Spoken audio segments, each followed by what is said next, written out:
हरे कृष्णा। सभी भक्तों का स्वागत है आज की भगवत गीता क्लास में। तो पहले हम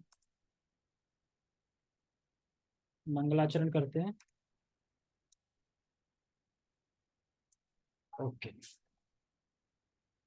ओम अज्ञानतिमिरान्धस्य ज्ञानञ्जनशलाकया चक्षुरुन्मीलितं येन तस्मै श्रीगुरुवे नमः। श्रीचैतन्यमनोभीष्टं स्थापितं येन भूतले स्वयं रूपः कदा मह्यं ददाति सत्पदान्तिकम्। वन्देऽहं श्रीगुरो श्रीयुतापदकमलं श्रीगुरून् वैष्णवांश्च श्रीरूपं साग्रजातं सहगण रघुनाथान्वितं तं सजीवं साधुवेक्तं सावधूतं परिजन सहितं कृष्ण चैतन्य देवं श्रीराधा कृष्ण पादान् सहगण ललिता श्री विशाखान्विशांच। हे कृष्ण करुणा सिंधु दीन बंधु जगतपते गोपेश गोपिका कांता राधा कांता नमस्ते। तप्त कांचन गौरांगी राधे वृंदावनेश्वरी वृषभानुसुते देवी प्रणमामि हरिप्रिये। वाञ्छाकल्पतरुभ्यश्च कृपा सिन्धुभ्येव च पतितानां पावनेभ्यो वैष्णवेभ्यो नमो नमः। जय श्री कृष्ण चैतन्य प्रभु नित्यानंद श्री अद्वैत गदाधर श्रीवासादि गौर भक्त वृंद। हरे कृष्णा कृष्णा कृष्णा हरे हरे हरे राम राम राम हरे हरे। रामाय रामभद्राय रामचंद्राय वेदसे रघुनाथाय नाथाय सीताय पते नमः। नमां विष्णुपादाय कृष्णपृष्ठाय भूतले श्रीमते भक्तिवेदांत स्वामिनि इति नामिने। नमस्ते सारस्वते देवे गौरवाणी प्रचारिणे निर्विशेष शून्यवादी पश्चात देशतारिणे। हरे कृष्णा। आवाज ठीक आ रही है? आवाज सही आ रही है ना? ओके।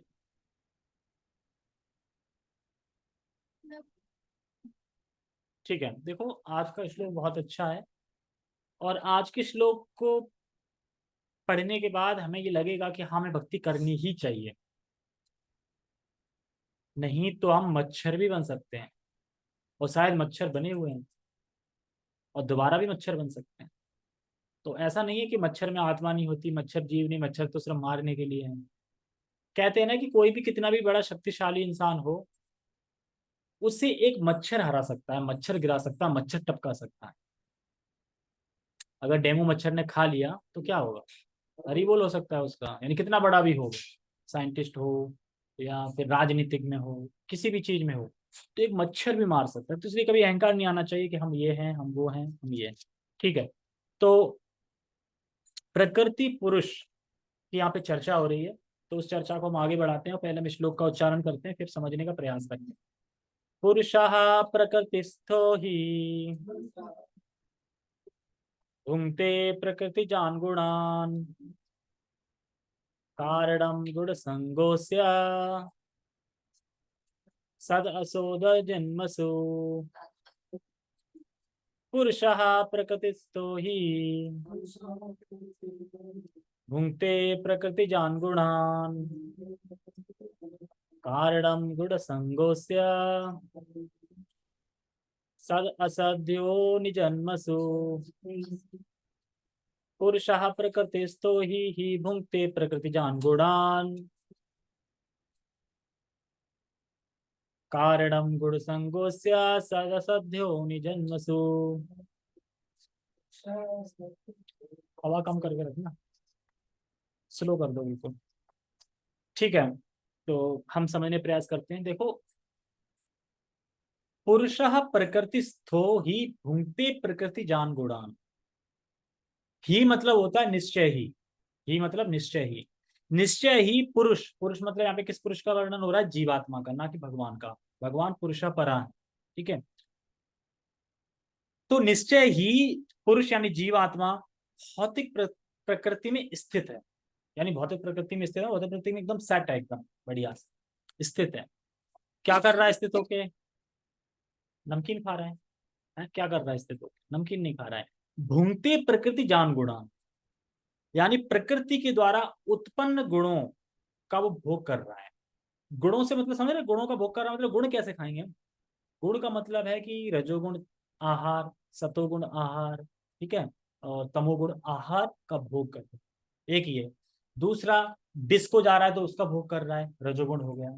रात रात को क्लब में जा रहा है, शादी पार्टी में नाच रहा है, वो रजोगुण हो गया। जो डिस्को में क्लब में जा रहे रात को, वो तमोगुण हो गया। और अगर कीर्तन में नाच रहा है तो सतोगुण हो गया। लेकिन है वो प्रकृति के स्थित, मतलब प्रकृति के अंदर ही स्थित होकर कार्य कर रहा है। लेकिन प्रभुपाद जी कहते हैं कि इस प्रकृति के जो तीन गुण है, इससे परे होकर दिव्य स्थिति पे आओ।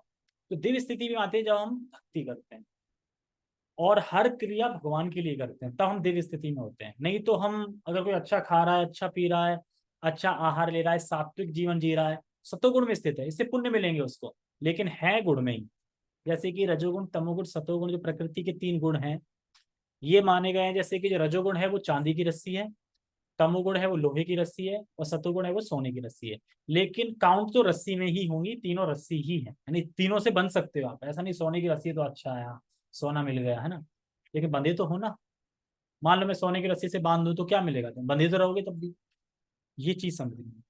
और यहाँ पे बता रहे हैं कि, और ये क्या दिख नहीं रहा है कि हम प्रकृति के तीन गुणों द्वारा उत्पन्न जो गुण हैं, प्रकृति के द्वारा उत्पन्न जो तीन प्रकार के गुण हैं, उनसे हम बंधे हुए हैं, फंसे हुए हैं, वो कर रहे हैं। ये दिख नहीं रहा है किस तरीके से लोग लगे हुए हैं, शादी पार्टी में धूम धड़ाका कर रहे हैं, और उसके बाद लेट नाइट पार्टी चल रही है। जैसे ब्रह्म मुहूर्त का टाइम आता है, सो जाओ सो जाओ, ब्रह्म मुहूर्त का टाइम आ गया, मतलब अब सतोगुणी टाइम आ गया, सो जाओ। तो तमोगुणी लोग हैं वो सतोगुण में सो जाते हैं। लेट नाइट पार्टी कब खत्म होती है, 2-3 बजे, उसके बाद फिर ब्रह्म मुहूर्त लग जाता है। तो वो ब्रह्म मुहूर्त में सोते हैं और तमोगुण में जागते हैं, तमोगुण को बढ़ाते हैं। और कृष्ण भावनामृत में इतना अच्छा प्रभुपाद जी ने प्रोग्राम दिया है कि जो तमोगुण का टाइम है वो भी हम स्पिरिचुअल यूज कर सकते हैं। जैसे कथा कर रहे हैं, तमोगुण का टाइम चल रहा है अभी, लेकिन हम तमोगुण में भी क्या एक्टिविटी कर रहे हैं, सतोगुण की, यानी दिव्य स्थिति की कर रहे हैं, दिव्य पद की, भगवान की भक्ति की।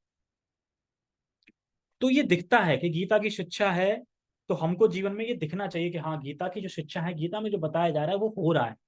अगर दिखेगा नहीं तो कैसे पता चलेगा, अरे फिर तो ये ऐसे ही लिख दिया है किसी ने, ये फिलोसफिकल बातें हैं, ये ऐसे ही है, तो नहीं लगेगा। लेकिन जब हम पढ़ रहे हैं और वो हो रहा है सामने, तो प्रैक्टिकल करेगा, हाँ यार गीता में सही लिखा है, हो रहा है, लोग फंसे पड़े हैं, हाहाकार मचा हुआ है ना भोग के प्रति, मैं भोगूंगा नहीं, मैं भोगूंगा, लड़ाइयाँ चल रही हैं, सब चीज हो रहा है।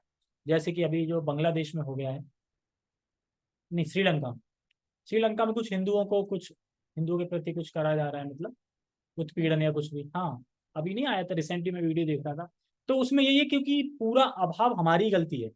हिंदू समझते नहीं कि हम हिंदू हैं, हम सनातनी हैं, समझ ही नहीं रहे। क्यों नहीं समझ रहे, क्योंकि भागवत गीता नहीं पढ़ रहे हैं।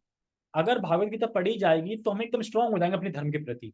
कहीं भी हिंदू के प्रति गलत होगा तो हम इकट्ठे हो जाएंगे तुरंत, जैसे मुस्लिम लोग इकट्ठे नहीं जाते हैं, एक मुस्लिम को लो तो 100 इकट्ठे मुस्लिम हो जाएंगे तुरंत। हिंदू में नहीं होता, क्योंकि हिंदू जानते ही नहीं कि हम हिंदू हैं। हिंदू लोग ही, जो बॉलीवुड में हिंदू सनातन धर्म का मजाक उड़ाया जाता है और हिंदू लोग ही देखते हैं और हिंदू लोग ही हंस रहे हैं उस पर, हाँ अच्छी है, मजाक। मूवी देखिए ना, पीके मूवी देख लो, ओ माय गॉड देख लो, सब धर्म का नहीं मजाक उड़ा रहा है, उड़ाया जा रहा है मजाक, और उस पर हम ही हंस रहे हैं। तो कमी कहाँ है, क्योंकि हम शास्त्र नहीं पढ़ रहे हैं। जैसे कि मुस्लिम में जैसे भी है, लेकिन मुस्लिम के घर में स्टार्टिंग से ही बच्चे को कुरान दी जाती है, पूरी क्लासेस होती है, मस्जिद जाते हैं और बाकायदा पढ़ाई होती है उनकी। लेकिन क्या हिंदू कोई बच्चा गीता पढ़ रहा है शुरू से? इसीलिए सनातन धर्म ऐसा हो रहा है, बिल्कुल रहा है। वो तो इस्कॉन है कि बचा है, इस्कॉन है कि इस्कॉन इतना प्रचार कर रहा है अपने उसका, इस्कॉन के जरिए हो रहा है, बहुत अच्छा। वरना कोई इतना प्रचार नहीं कर रहा है। इस्कॉन तो विदेशों में हर जगह, पाकिस्तान तक चले जाओ, कहीं भी चले जाओ, किसी भी कंट्री में। ठीक है, ये बात हम तो, ये मैं इसलिए बोल रहा था कि दिख रहा है ये, गीता में जब हम पढ़ते हैं स्टडी तो दिख रहा है। और देखो, समझना चाहिए हम शरीर से भिन्न हैं, हम शरीर से अलग हैं। और इस प्रकृति के उत्पन्न, प्रकृति के द्वारा उत्पन्न ये शरीर जो गुणों से उत्पन्न हुआ है, ये शरीर हमारा गुणों से उत्पन्न हुआ है, मतलब प्रकृति के गुणों का उत्पन्न, जो गुणों, जो प्रकृति से जो गुण उत्पन्न हो रहे हैं उसका हम भोग कर रहे हैं। और गुणों के जो भी उत्पाद हैं वह प्रकृति कहे जाएंगे, क्योंकि जो भी प्रकृति, सत्वगुण रजोगुण तमोगुण जो भी मिल रहा है प्रकृति से, वो किसके उत्पाद है, कहाँ से आए? पिछले श्लोक में बताया ना, प्रकृति से ही आए सारा। प्रकृति बना बना के दे रही है, भोग कौन कर रहा है? जीवात्मा। इस तरीके से संग संग दोनों चल रहे हैं। तो समझना नहीं चाहिए कि हमें समझना ये चाहिए, भगवान यहाँ पे ये बोल रहा है कि हम जो भी इस जगत में भोग रहे हैं वह प्रकृति के गुणों के द्वारा उत्पन्न हुआ है। कौन कौन से प्रकृति तीन गुण है? रजोगुण, तमोगुण, सतोगुण। हम इन्हीं का भोग कर रहे हैं और ये प्रकृति के द्वारा उत्पन्न हुए। ठीक है, टेक्स्ट पढ़ते हैं।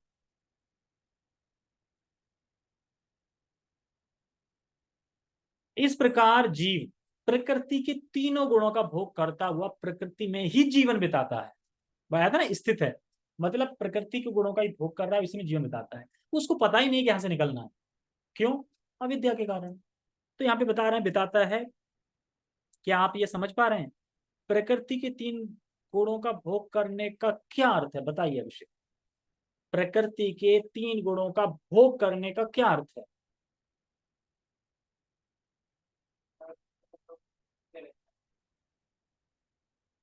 हाँ, फंसे तो रह रहे हैं प्रकृति के तीन गुणों में, क्योंकि अपने आप को आत्मा नहीं समझ पा रहे हैं इसलिए। लेकिन अर्थ क्या है? प्रकृति के तीन गुणों का भोग करने का मतलब क्या है? बंधे रहे हैं? तीन गुणों में बंधे रहे।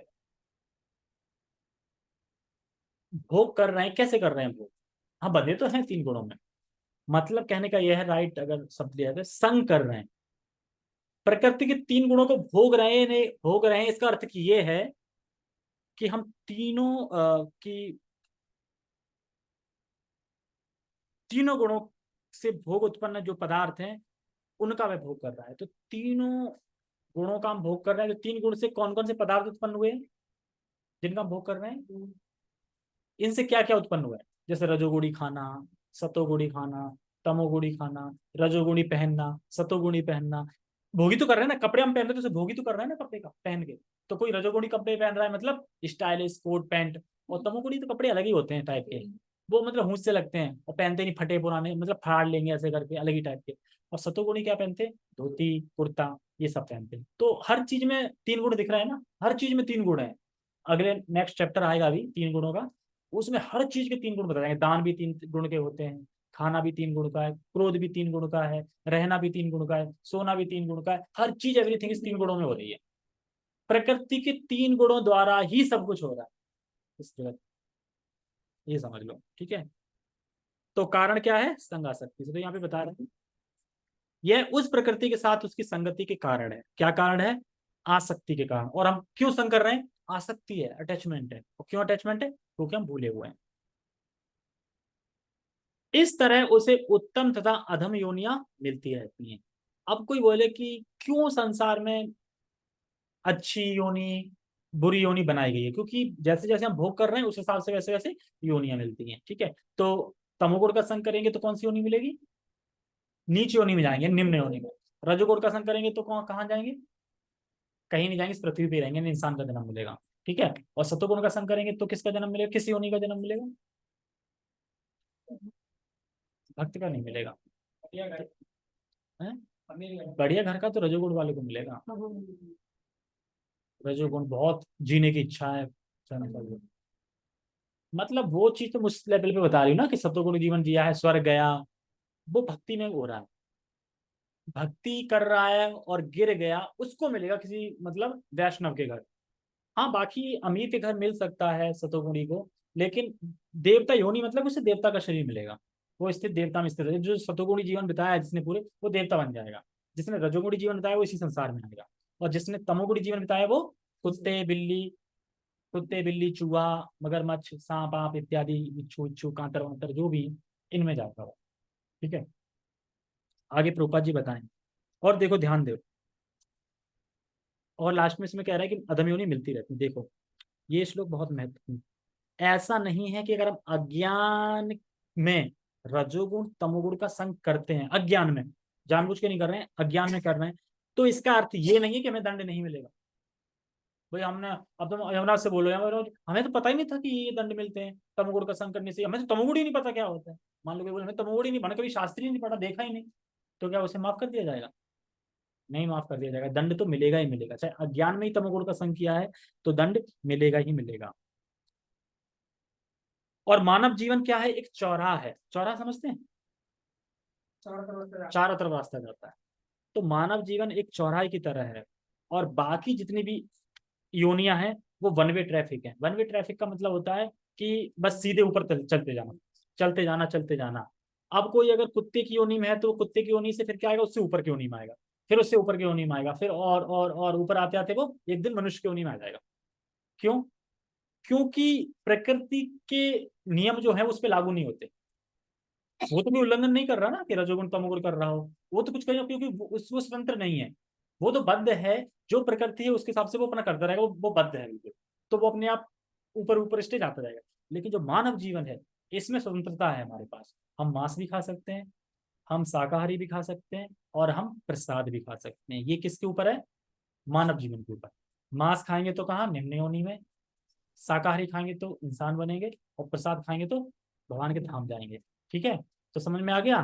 तो इसलिए जो मानव जीवन है वह चौराहा की तरह, इसलिए इस मानव जीवन में हमें भक्ति कर लेनी चाहिए। क्योंकि कुत्ते के शरीर में आ गए तो बंद गए, फिर तो स्वतंत्रता ही नहीं है। फिर तो वो धीरे धीरे 83,99,999 योनियां तुम्हें ग्रहण करनी पड़ेगी। मान लो सबसे पहले योनि होती है जो पेड़ों में, फूलों में, इनमें आती है। ठीक है, सबसे पहले इनमें आएंगे, फिर ऊपर बढ़ेंगे, ऊपर बढ़ेंगे, फिर धीरे धीरे ऊपर करते करते बहुत सारा कर करके फिर जलचरों में आएंगे, फिर जानवरों में आएंगे, फिर गाय में आएंगे, भैंस में आएंगे, तब जाके कहीं इंसान में मिलेगा। मतलब एक सर्कल के हिसाब से मिलेगा। उठते चले जाएंगे, उठते चले जाएंगे, उठते चले जाएंगे ऊपर। लेकिन मानव जीवन क्या है कि तुम अभी धाम भी जा सकते हो, निम्न योनि जा सकते हो, इस संसार में भी रह सकते हो, इस तरीके से। तो यहाँ पे बता रहे हैं कि एक योनि उसके ऊपर योनि वो जाता चला जाए, क्योंकि उसको क्या पशु को कोई ज्ञान है क्या? तो बस वो तो उसके हिसाब से उठता चला जाएगा। अब मानव जीवन में हमारे पास स्वतंत्रता है। हम मांस खाना चाहें तो मांस खा सकते हैं, हम सात्विक खाना चाहें तो सात्विक खा सकते हैं, और हम प्रसाद खाना चाहें तो प्रसाद खा सकते हैं। तो बहुत जरूरी है ये, केवल मानव जीवन में हम समझ सकते हैं कि हमें क्या खाना है, बाकी हम किसी भी योनि में नहीं समझ सकते। इसलिए हमें ज्ञान प्राप्त करके समझना है कि हमें रजोगुण तमोगुण का संग नहीं करना है। जब पढ़ेंगे भगवत गीता तो समझ में आएगा, अच्छा रजोगुण में ये होता है, तमोगुण में ये होता है, तो फिर हम इसका संग नहीं करना है, ये समझना है। तो कम से कम सतोगुण का संग करना है। और सतोगुण का कम से कम बोल रहे हैं, यानी कि सतोगुण का संग भी मना कर रहे हैं प्रभुपाद जी, तो कह रहे दिव्य स्थिति पे रहो, सतोगुण में ही बंधने वाले हो, लेकिन सतोगुण में रह के कम से कम सतोगुण में रहो और भक्ति करो, तो फिर दिव्य स्थिति में आ जाएंगे। तो जीव के अपने अज्ञान के कारण वह गलत गुणों का संग कर रहा है, इसलिए वह निम्न योनि प्राप्त कर रहा है। तो भगवान का कोई दोष नहीं है। बाकी मैं श्लोक की नीचे की लाइन नहीं समझा पाया, श्लोक की जो नीचे की लाइन है याद भी नहीं दिलाया किसी ने। कारण गुण संगस्यो सद असद ध्वनि जन्मसु। कहने का मतलब ये कारण गुण संगस्या, यानी ऐसा इसलिए है क्योंकि वह गुणों के प्रति आसक्त है। वर्ड आया था ना, आसक्त है गुणों के प्रति। और बोल रहे हैं इसमें सद असद योनिचा। तो और उसकी आसक्ति के कारण क्या होता है? सद मतलब उच्चतर, असद मतलब निम्नतर योनियों को वो प्राप्त, ये बता रहे हैं किस वजह से? गुणों के प्रति आसक्ति है, और आसक्ति के प्रति वो सत मतलब उच्चतर योनियां प्राप्त कर रहा है, और असत मतलब निम्नतर योनियां प्राप्त कर रहा है। ठीक है, ओके, तो उन्होंने समझा दिया, ठीक है। और मैं क्या कह रहा था, हाँ, तो इसलिए हमें उच्चतर गति प्राप्त करनी है। तो जीव के अपने अज्ञान के कारण वह गलत गुणों का संग करता है, इसलिए निम्न योनियां जा। तो इसमें भगवान का कोई दोष नहीं है, भगवान का दोष नहीं, कोई निम्न योनि में चला गया तो वो खुद तुम इच्छा है और तुम कर रहे हो, भगवान तो व्यवस्था कर रहे हैं खाली। और हमको समझना है कि अगली योनि कैसी हो सकती है, हमें ही समझना है ना कि हमारी अगली योनि कैसी होगी। हम सत्वगुण का संग करेंगे तो देवता की योनि होगी, रजोगुण करेंगे तो इसी संसार में रहेंगे, तमोगुण करेंगे तो पशु पक्षी भी बन सकते हैं। तो हमें समझना है, तो इसलिए हमें समझना है, भक्ति करनी है, क्योंकि हमारा शरीर बहुत दिनों रहने वाला नहीं है। क्या हमारा शरीर बहुत दिनों रहने वाला है? ऐसा हमें लगता है, कल ही मृत्यु हो सकती है, परसों हो सकती है, तो शरीर सोचो कितने दिन रहने वाला है। हमें तो ये सोच के चलना चाहिए कि हमारा शरीर कभी भी छूट सकता है। हम लेकिन हम माइंड में क्या फिक्स रहता है, अरे हम थोड़ी मरने वाले हैं, नहीं अभी तो है, हम मरने वाले नहीं, बाकी सबकी न्यूज आती जा रही है, हम मरने वाले भी नहीं, हम थोड़ी मर सकते हैं अभी। हाँ वही लगेगी, लेकिन एकदम आ जाएगा समय मर जाएंगे, तो इसीलिए कह रहे हैं भक्ति करना बहुत जरूरी है। तो वही संगति का यहाँ पे बता रहे हैं, प्रकृति के रजोगुण तमोगुण इनका संग करता है, और तमोगुण मतलब नीचे जाएगा, रजोगुण मतलब यही रहेगा, और सतोगुण मतलब ऊपर जाएगा या देवता में जाएगा। लेकिन इस प्रकार वह नीचे ऊपर उसका चलता रहता है, संग रहता है और चलता रहता है। तात्पर्य,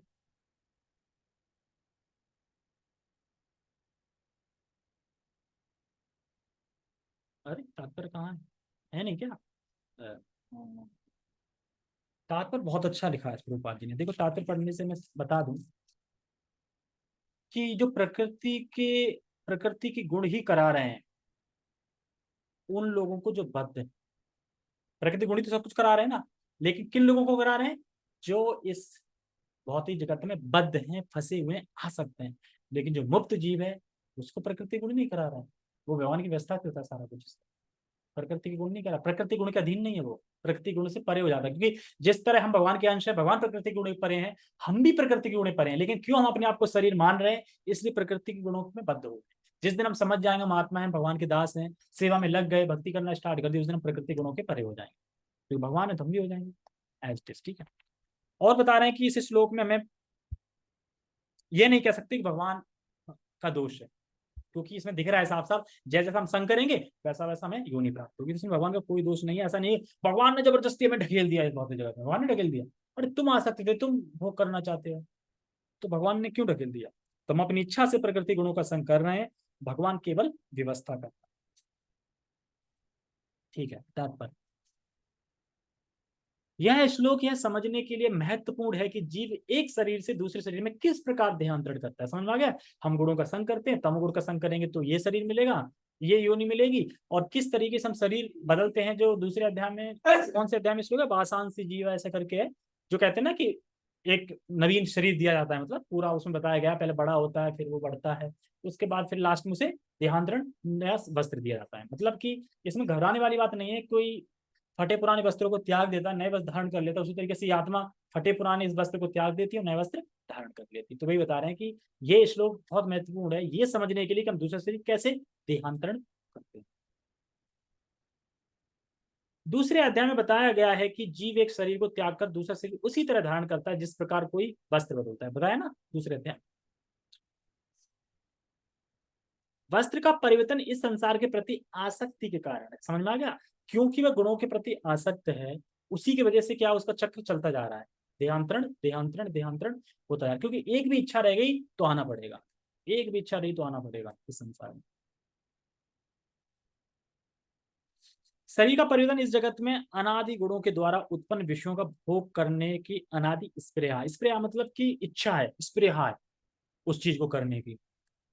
अगर भोगने की स्प्रेहा नहीं रहे, मतलब कि हमें अगर भोगने की स्प्रेहा ही खत्म हो गई, नहीं भोगना, तो शरीर मिलना बंद हो जाएगा। जब तक भोगने की स्प्रे रहेगी तब तक शरीर मिलता रहेगा, जिस दिन भोगने की स्प्रे खत्म होगी शरीर मिलना बंद हो जाएगा। इजी है बिल्कुल। तो इसलिए भोगने की इच्छा खत्म कर दो, शरीर मिलना बंद। क्यों?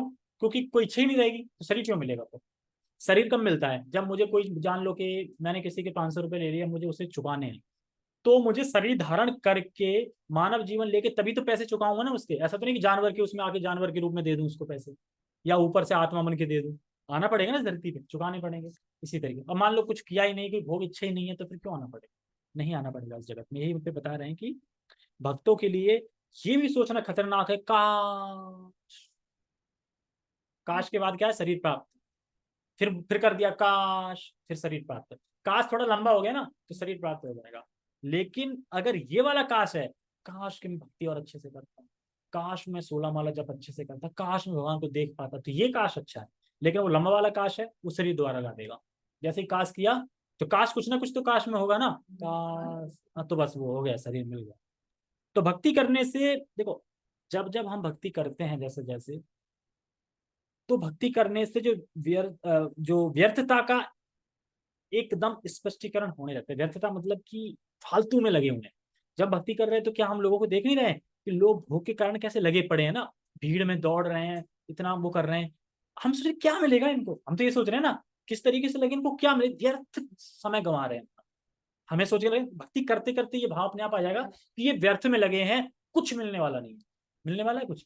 लेकिन अगर ये भक्ति अपना ले, भक्ति अपने ग्रंथ को अपना ले, अपने सनातन धर्म को समझ जाएं, तो इनको कुछ मिलेगा भी। लेकिन वैसे इनको कुछ भी मिलने वाला नहीं है। भले ये कुछ प्लान बनाते रहे, मैं इस साल बाद ये करूंगा, मैं वो करूंगा, क्योंकि जैसा हम जो भी प्लान बनाते हैं वो प्लान कभी पूरा हो नहीं पाता, पूरा फुलफिल वैसे नहीं हो पाया जैसे बनाते हो। भगवान बार बार बताते रहते हैं कि देखो करता तुम नहीं हो, करने वाला मैं हूँ। तुम कितने प्लान बना लो, होगा वही जो मैं चाहता हूँ।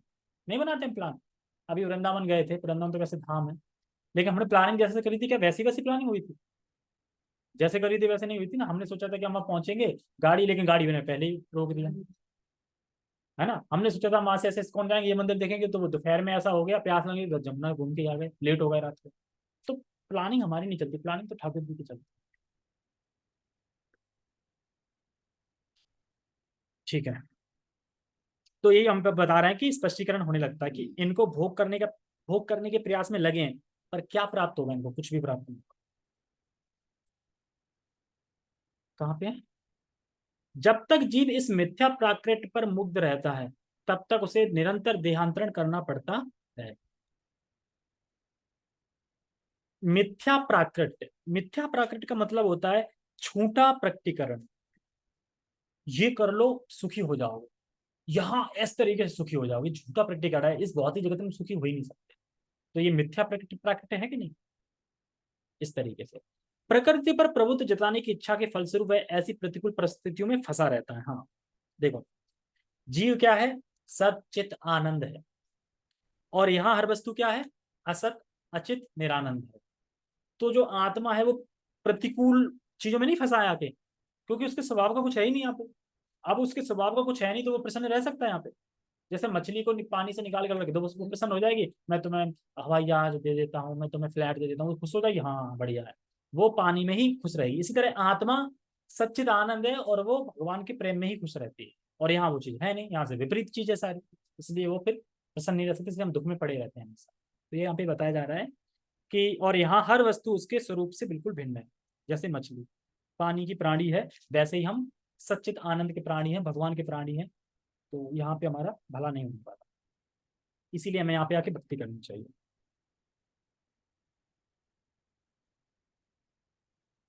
भौतिक इच्छा के वशीभूत हो उसे कभी देवता के रूप में, आ गया ना, तो कभी मनुष्य के रूप में, कभी पशु, कभी पक्षी, कभी कीड़े, कभी जल जंतु, कभी संत पुरुष, तो कभी खटमल के रूप में जन्म लेना होता है।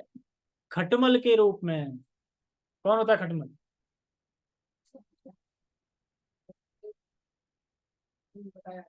खटमल कौन होता है?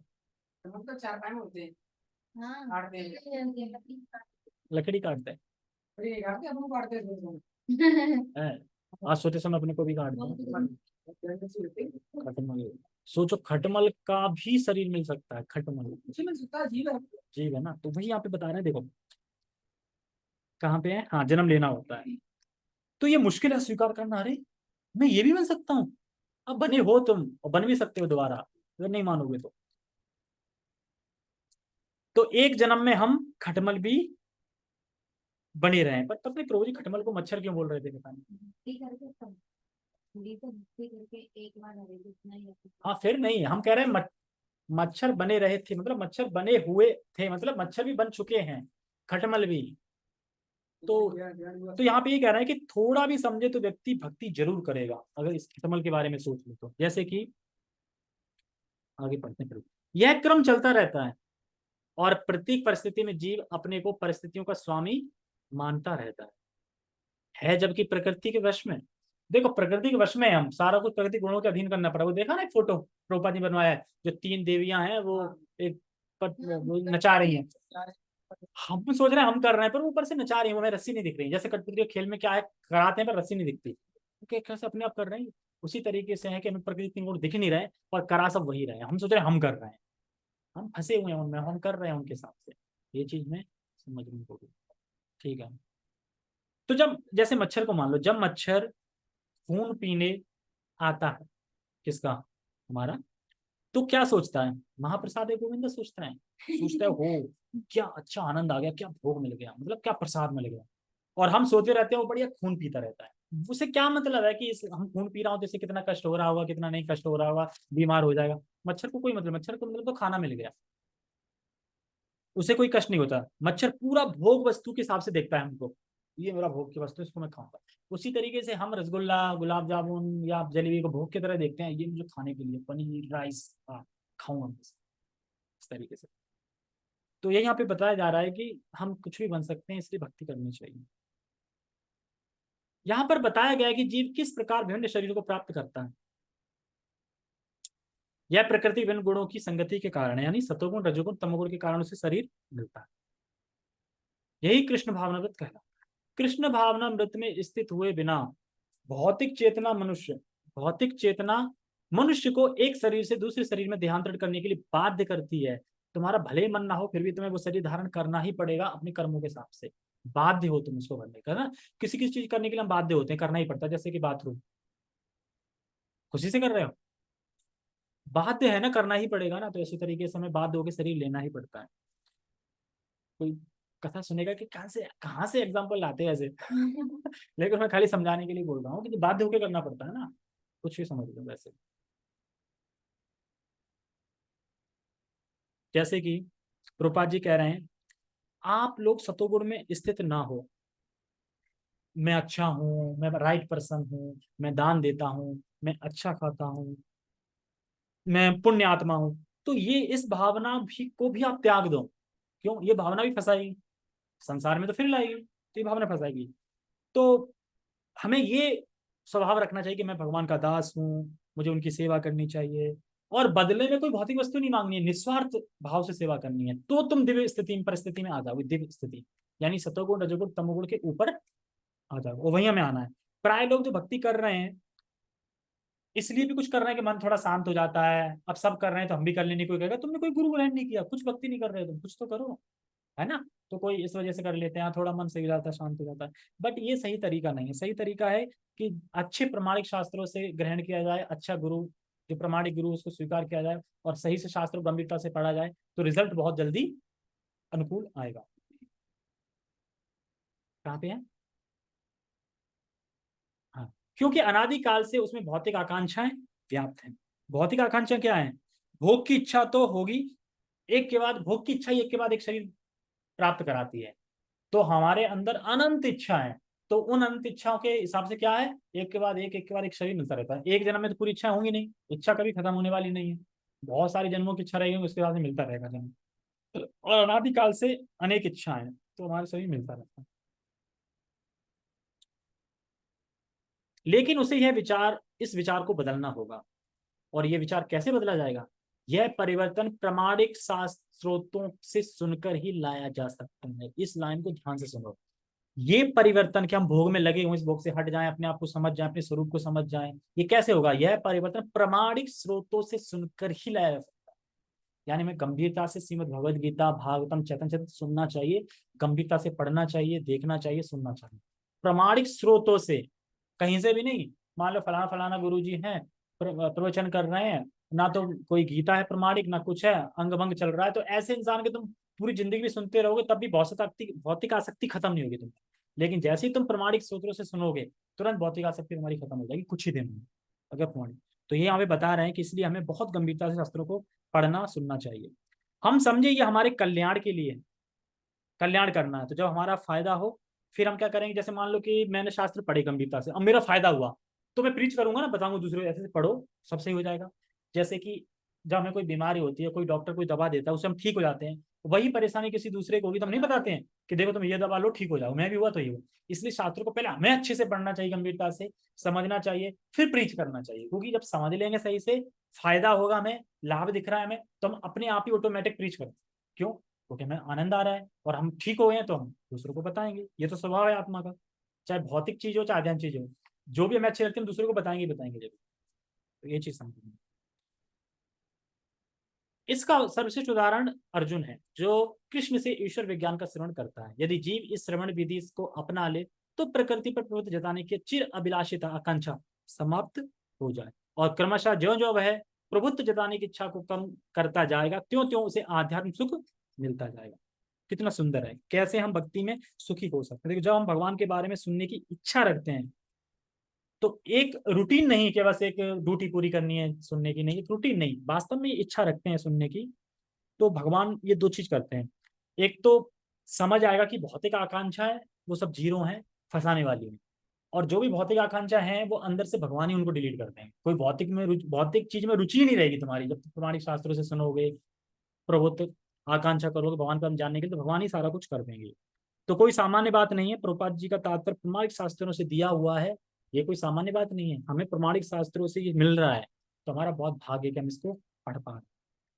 और भगवान बहुत प्रसन्न होते हैं और अंदर से मदद भी करते हैं। वो ये लड़का अच्छे सुनना चाहता है, मैं इसकी मदद करूंगा, इस तरीके से भगवान प्रसन्न होते हैं। एक वैदिक मंत्र में कहा गया है कि जो जो जीव भगवान की संगति से विद्वान बनता है जाता है, त्यों त्यों उसी अनुपात में वह आनंदमय जीवन का आस्वादन करता है। तो भगवान का संग कैसे प्राप्त होता है? भक्ति करके। ठीक है, ये बताए। ओके, सभी का बहुत बहुत धन्यवाद। जगत गुरु शील प्रभुपाद की जय, श्रीमद् भगवद गीता की जय, निताय निताय गौर प्रेमानंदे। हरे कृष्ण।